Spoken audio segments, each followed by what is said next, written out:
Hello!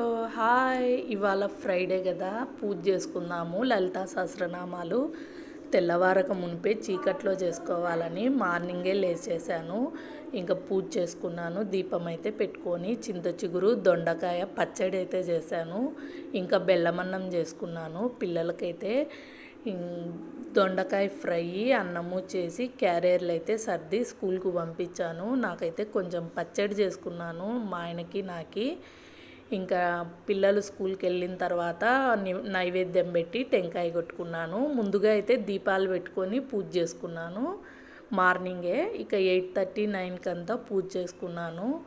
ఇక పూజ చేసుకున్న తర్వాత ఇలా పూజ చేసుకునేటప్పుడు మనము జుట్టు అనేది విరబోసుకోకూడదు, జడ కట్టేసుకొనే పూజ చేసుకోవాలి. ఇక పూజ చేసుకున్న తర్వాత చియా సీడ్స్ను వాటర్లో కలిపి అయితే తాగాను. కొన్ని పాలు తాగి ఇంకా రాహుకాల పూజకు నేను వెళ్దామనుకొని నిమ్మకాయలన్నీ ఇంట్లోనే కట్ చేసుకొని ఇలా రెడీ చేసుకున్నాను దీపాలకు. అంటే గుడిలో హడావిడి లేకుండా ఇంట్లోనే చేసుకున్నాను. ఇక నిమ్మరసం అనేది మళ్ళీ చెట్లకు పోయాలి తొక్కని చోట. ఇక బ్యాగ్ అయితే రెడీ చేసుకున్నాను. వీడియో నచ్చితే లైక్ చేయండి.